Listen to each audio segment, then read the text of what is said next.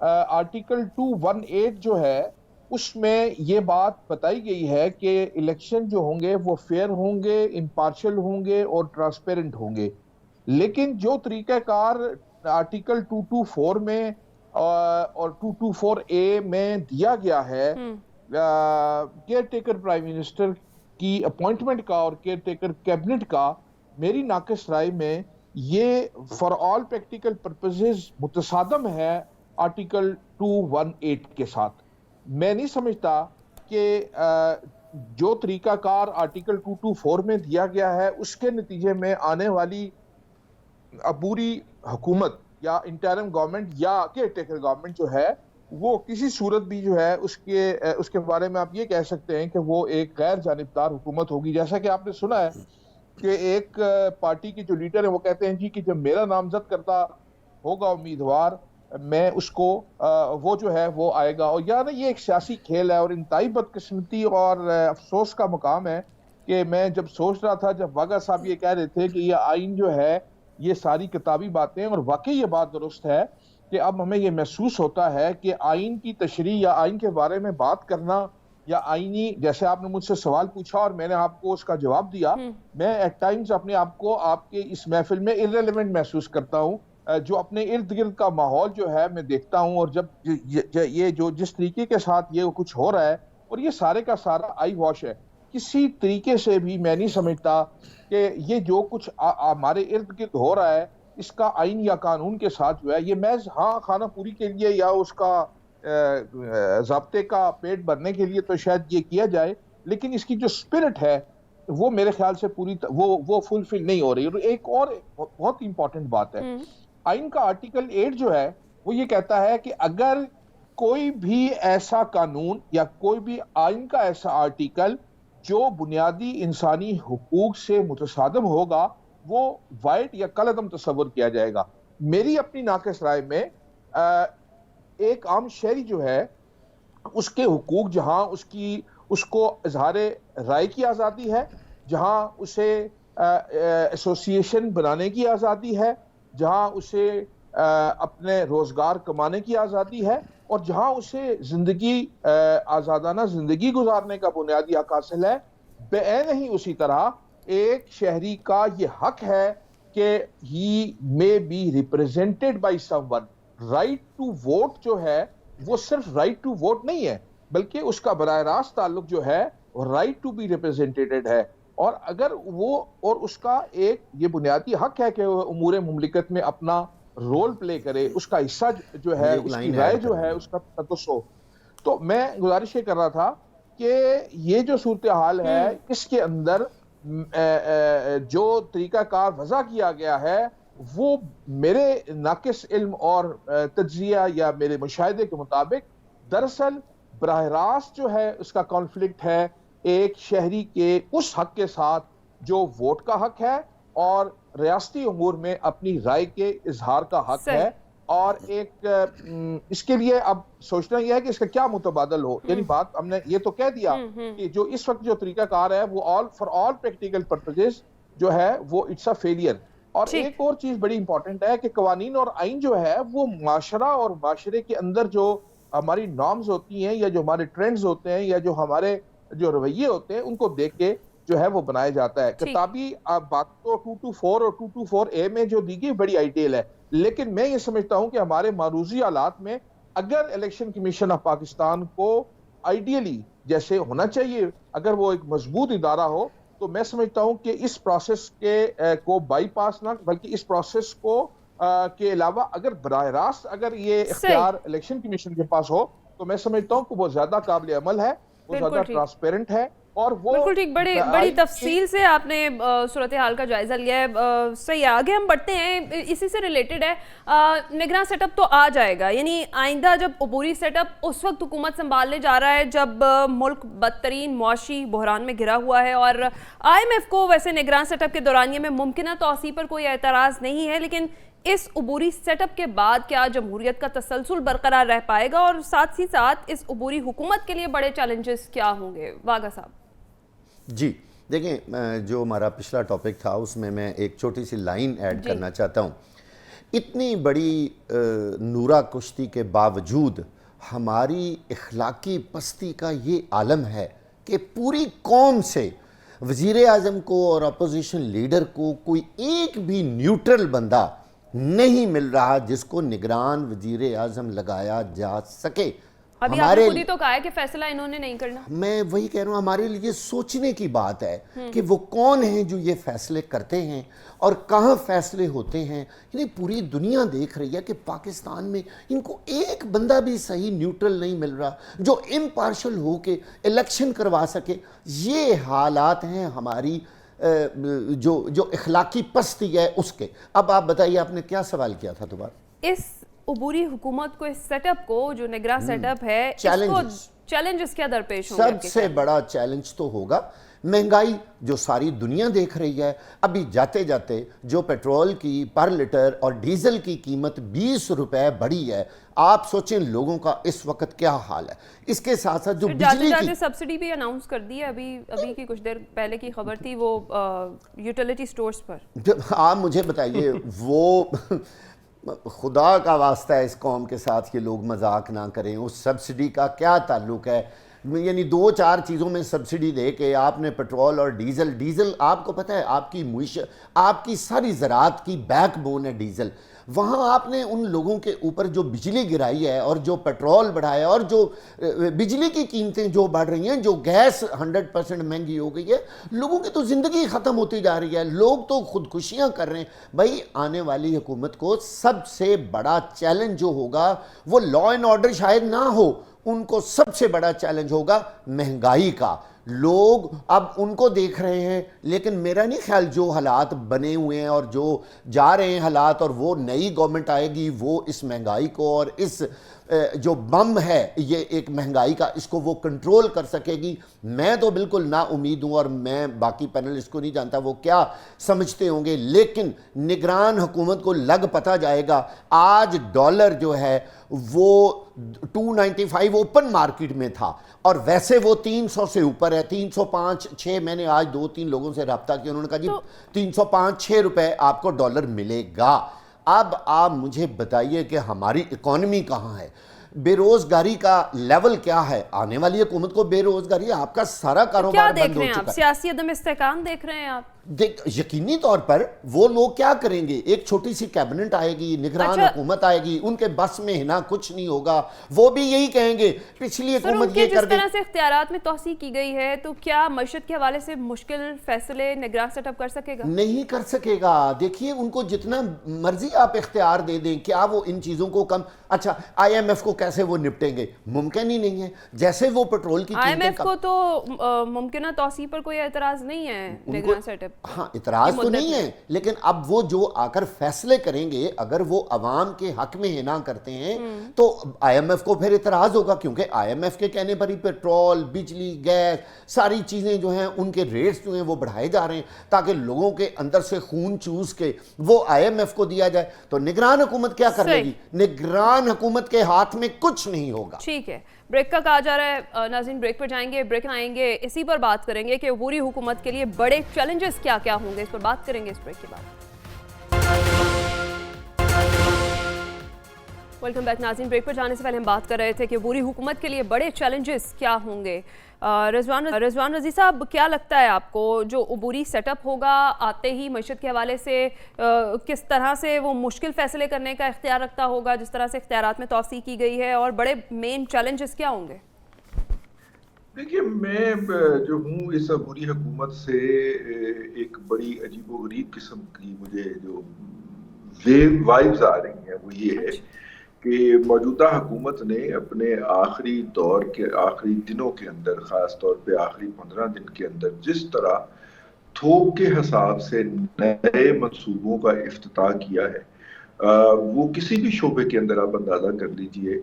میرا مطلب ہے کہ آخری دن انہوں نے یہ فیصلہ کر دیا کہ گیس کے حوالے سے ایک فیصلہ کیا نا, جس سے گیس کی آپ کے اور مجھے تو کوئی ریلیف نہیں ملے گا, لیکن جو گیس کا جو قرض ہے اس کے اندر 400 ارب روپے تک کی کمی ہوگی. اب فیصلہ تو انہوں نے کر دیا, اس کا سٹاک مارکیٹ کے اندر ریفلیکشن بھی آ گئی, لیکن اس کی امپلیمنٹیشن تو اگلی حکومت نے کرنی ہے. یہ ایک فیصلہ ہے. اس طرح کے بیسیوں انہوں نے فیصلے کیے ہیں جن کا اطلاق کیئر ٹیکر گورنمنٹ نے کرنا ہے.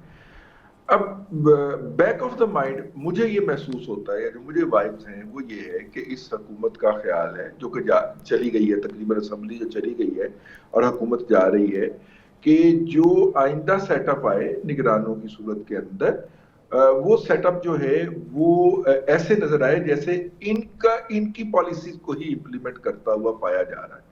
ایک اور بات جو بڑی اہم ہے جو آج ہمیں ڈسکس کرنی چاہیے وہ یہ ہے کہ کے پی کی صوبائی نگران کابینہ کے 15 ارکان کو استعفیٰ ان سے استعفیٰ لے لیا گیا ہے, اور یہ بڑی اہم ڈیولپمنٹ ہے کیونکہ کے پی کے اندر جس طرح اتحادی جماعتوں نے بندر بانٹ کی تھی کہ یہ جے یو آئی کا بندہ ہے, یہ اے این پی کا بندہ ہے, اور اے این پی کے کیئر ٹیکر منسٹر جو ہیں ٹرانسپورٹ کے جو تھے, رضی صاحب یہ اتنی دیر سے خیال کیوں آیا ہے؟ اے این پی کے منسٹر جو تھے ان سے تو استعفیٰ بھی لے لیا گیا تھا, ٹرانسپورٹ کے منسٹر سے پہلے ہی لے لیا گیا تھا, لیکن باقیوں نے جو جس طرح کا وہاں پہ اردو میں جایا ہوا تھا, اب ان سے یہ استعفیٰ لیا گیا ہے. اور ان میں سے 3 کا بڑا مزیدار مطالبہ تھا کہ جناب وزیر اعلیٰ صاحب بھی استعفیٰ دیں گے تو ہم استعفیٰ دیں گے, تو پھر ان کو ٹرمینیٹ کرنا پڑا ہے اب تک کی اطلاع کے مطابق. لیکن وفاق کے لیول کے اوپر بھی ان کی یہ خواہش ہے موجودہ حکومت کی جاتے جاتے جو انہوں نے فیصلے کیے ہیں, اور جس کا مینڈیٹ نہیں تھا ان کو. دیکھیے وہ فیصلے ہونے تھے, ان کے اوپر امپلیمنٹیشن ہونی تھی, کسی مینڈیٹ کے ساتھ ہونی تھی نا. لیکن اور آپ ایک ایسے فیصلے کر رہے ہیں کہ صرف آپ کاغذ پہ دستخط کر کے جا رہے ہیں, اور اس کے بعد جو کچھ بھی ہونا ہے وہ آپ کے جانے کے بعد ہونا ہے. تو انہیں وہ فیصلے نہیں کرنے چاہیے تھے لیکن انہوں نے کر دیے ہیں. اب وہ چاہتے ہیں جو بھی سیٹ اپ ہو وہ ان کو آگے بڑھائے. ایک بات چیلنج یہ ہے کہ اس وقت دنیا بھر کے اندر جو ٹرینڈ چل رہا ہے ہائر انفلیشن کا, وہ پاکستان میں بھی چلے گا اور مہنگائی بھی ہوگی. ان کے پاس جو لیتھل ہتھیار ہوگا کہ ان کو کسی کا کوئی پار نہیں ہوگا. پنجابی میں کہتے ہیں نا, ان کو کسی کا کوئی دباؤ کا سامنا نہیں ہوگا. کوئی دباؤ کا سامنا تو ویسے ہماری منتخب گورنمنٹس کو بھی نہیں ہوتا, لیکن کسی مورل پریشر میں بھی نہیں ہوں گے. جو کچھ ہوگا مطلب کہ جس طرح پیٹرول کی قیمت بڑھانے کے فیصلے کے اوپر جو ہے وہ اجلاس کا بائیکاٹ کر کے چلے جاتے ہیں بعض لیڈر جو ہیں, جو کچھ بھی انہیں ہوگا یہ بڑا سیدھے سباؤ کرتے جائیں گے. اور بہت سارے مشکل فیصلے جو ہیں معاشی فرنٹ کے اوپر, قیمتوں کو مزید بڑھانے کے اوپر. ابھی میرے دوستوں نے ڈیزل اور پیٹرول کی بات کی ہے. گورنمنٹ کے آخری دن 2 روپے 40 پیسے یا 10 پیسے جو ہے وہ بجلی کے یونٹ میں بھی اور اضافہ ہو گیا, وہ انہوں نے بات نہیں کی. نہیں, میں نے بتایا ہے بجلی کی قیمت جس دن آخری دن تھا اس دن اضافہ کر گئے. یہ اور اس طرح کے مزید جو سخت فیصلے جو پاکستان کے مڈل کلاس کی خاص طور پہ اور غریبوں کی عام طور پہ زندگی کو مزید اجیرن کریں, وہ اس حکومت نے کرنے ہیں. ان کے لیے کوئی اپ ہل ٹاسک نہیں ہے, نہ وہ کسی پارلیمنٹ کو, کسی عوام کو, کسی ووٹر کو جواب دہ ہوں گے. وہ بڑے سیدھے طریقے سے وہ جو کہتے ہیں کولڈ بلڈڈ مرڈر جو ہیں وہ کریں گے. بہت یہ 3 ماہ 6 ماہ جتنے کا بھی یہ سیٹ اپ آئے گا اس کے دوران آپ دیکھیے گا کہ عام بندے کو مزید سکویز کرنے کے اقدامات نظر آئیں گے. اچھا, غریب تو پہلے ہی نہیں بچے, بالکل ہی نظر آنا بند ہو جائیں گے. پھر سلمان عابد صاحب کیا بڑے چیلنجز درپیش ہوں گے عبوری سیٹ اپ کو؟ دیکھیے پہلے تو خود مختار, شفاف اور غیر جانبدار الیکشن کمیشن کو مبارکباد تو دے دے. ماشاءاللہ 4 مہینے کے بعد ان کی نیند جو ہے اسے وہ جاگے ہیں, اور 4 مہینے تک یہ حضرات جو ہے نا عیاشیاں بھی کرتے رہے, بندر بانٹ بھی کرتے رہے, لوٹ مار بھی کرتے رہے. الیکشن کمیشن کو کچھ نہیں پتا چل رہا تھا. الیکشن کمیشن کو اس وقت پتا چلا جب بہت دیر کر دی, اور یہ جے یو آئی والے اور یہ باقی لوگوں نے جن لوگوں نے بندر بانٹ کی تھی اپنا حصہ نکال کے لے گئے. اب انہوں نے کہا آرام سے نکلو کیونکہ اگلے الیکشن بھی لڑنا ہے, کیونکہ الیکشن کے لیے پیسے بھی اکٹھے کرنے تھے نا. تو یہ نگران حکومت نے ماشاءاللہ بڑا فیسلیٹیٹ کیا ان کو ساری لوٹ مار میں, اور الیکشن کمیشن نے ان کو سہولت کاری دی ہے. پہلی بات تو یہ ہے. دوسری بات یہ ہے چیلنج, پہلا چیلنج تو یہ ہے کہ وہ کانسٹیٹیوشن کو وائلیٹ کرے گی نگران حکومت. اگر اس نے الیکشن نہیں کرانے 90 ڈیز کے اندر تو الیکشن کی جو کانسٹیٹیوشن کی وائلیشن کا آغاز تو وہاں سے ہو جائے گا. اور میں نے کہا ہے کہ نگران آئیں گے وہ آئی اسی لیے رہے ہیں کہ جی ہمیں لمبے عرصے کے لیے لیا جائے.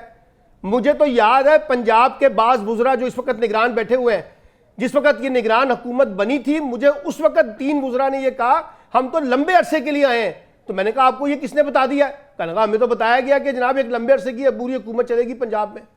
اب یہی پہلا تو وائلیشن یہ ہو گیا, الیکشن نہیں کرائیں گے تو اس سے ایک نئی ہجانی کیفیت اور سیاست کے اندر ایک نیا بحران پیدا ہوگا.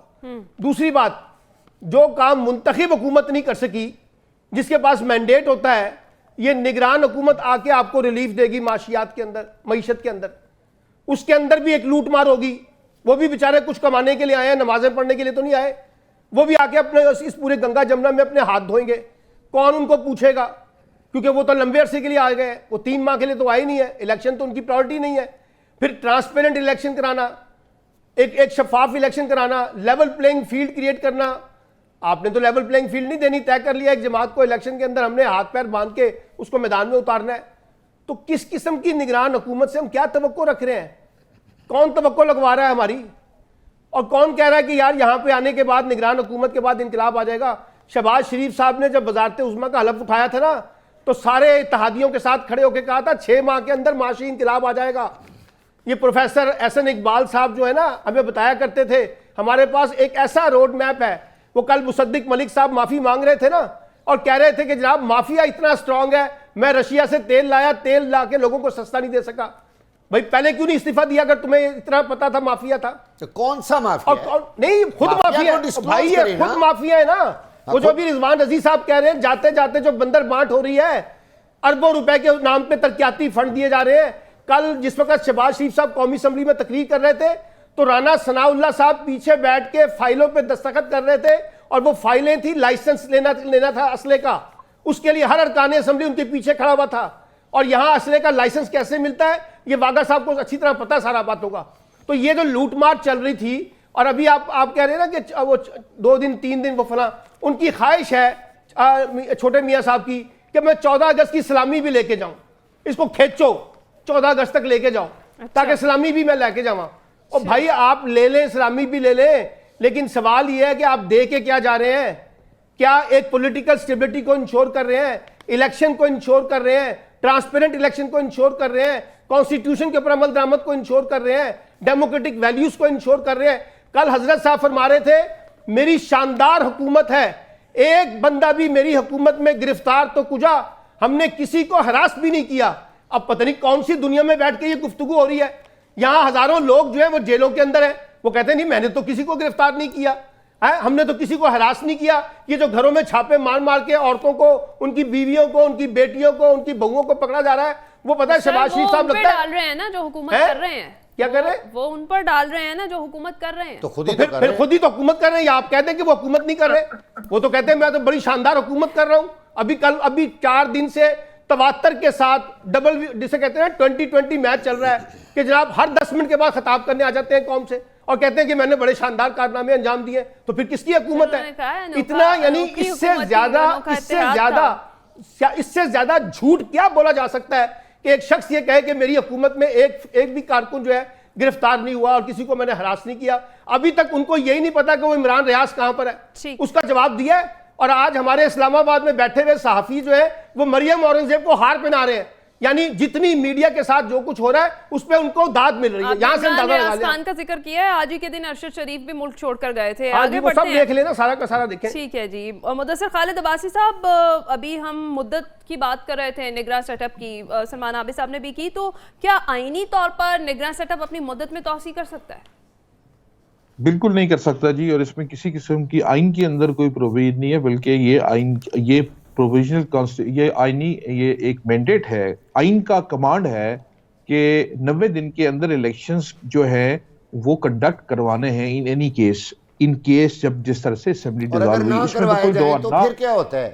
دیکھیں تو پھر ہوتا کیا ہے, وہ تو کلیئر کٹ آئین کی وائلیشن ہے. اور میں یہ سمجھتا ہوں کہ آج پنجاب میں کیا ہو گیا, کے پی کے میں کیا ہو گیا, اب بھی نہیں کرائیں گے اور پھر یہ اس مسئلے میں بھی قانون خاموش ہے. دیکھیے ایک بات جو قانونی بات ہے جو میں آپ سے کرنے جا رہا ہوں وہ یہ ہے کہ اگر آپ نے الیکشن کمیشن کو یہ اختیار دے دیا ہے کہ وہ الیکشن کی شیڈیول میں سیکشن 59 کے تحت ترمیم کر سکتا ہے, ترمیم سے مراد یہ ہے کہ اس میں توسیع کر سکتا ہے, یا اگر ایسی کوئی صورتحال پیدا ہوتی ہے کہ 90 دن کے اندر الیکشن جو ہے وہ ممکن نہیں ہوتے, تو پھر اس بارے میں آئین اور الیکشن ایکٹ جو ہے وہ مکمل طور پر خاموش ہے کہ ایسی صورتحال میں جو ایکسٹینشن ہوگی نگران حکومت کی وہ کیسے ہوگی. اور انتہائی افسوس کی بات یہ ہے کہ اگر اس طرح کی کوئی پروویژن موجود نہیں ہے تو ظاہر ہے کہ جو پروویژن موجود ہے اسی کے اوپر عمل درآمد ہونا ہے.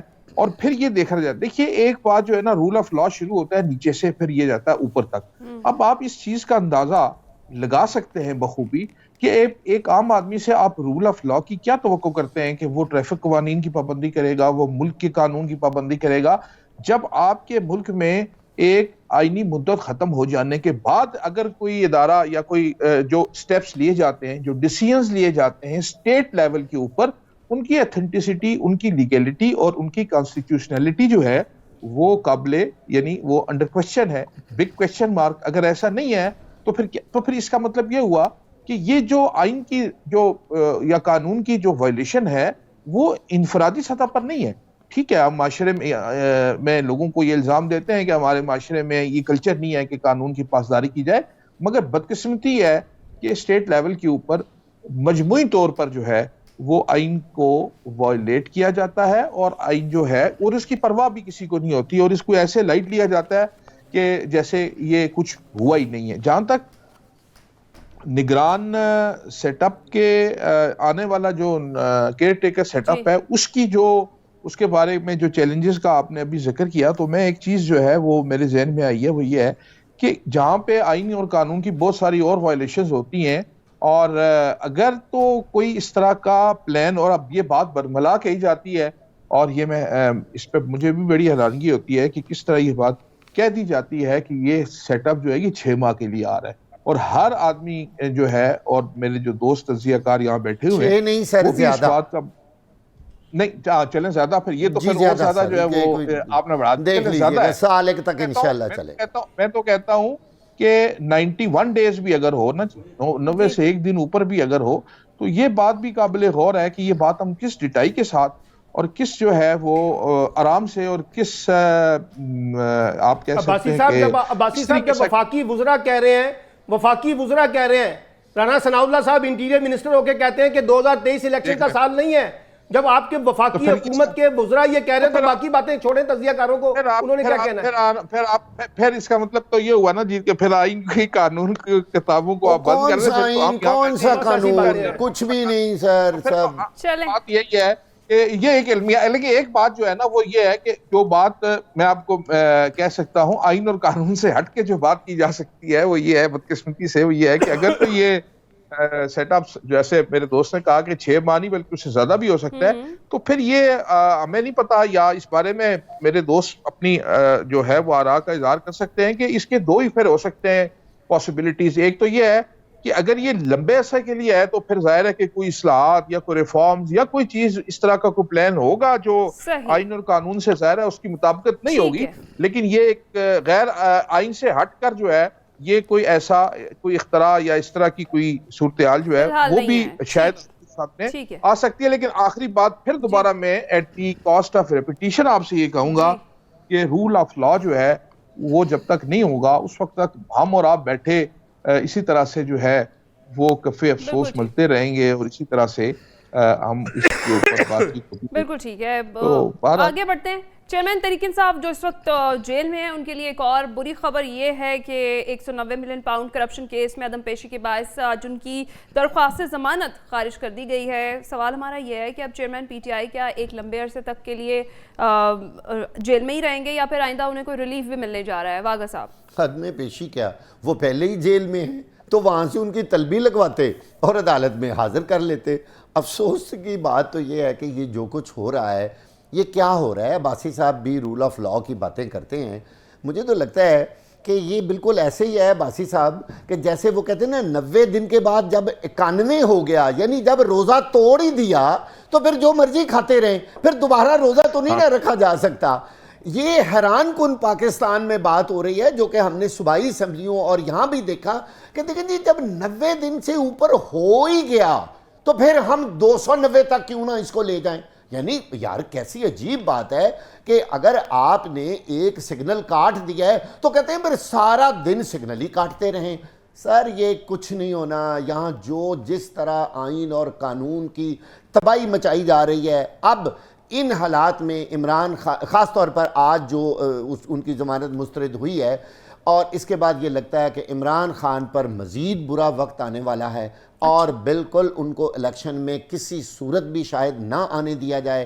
چیئرمین تحریک انصاف اور پوری تحریک انصاف کے لیے برا وقت آنے والا نہیں، آ چکا ہے۔ آخر میں ایک بات پوری قوم کو بتانا چاہتا ہوں کہ بھارت کا چندریان 3 مشن کامیابی سے چاند کے مدار میں داخل ہو چکا ہے، اور دوسری جانب داتا دربار پر آن لائن دیگ اور چادر چڑھانے کے لیے نئی ایپ تیار ہو چکی ہے۔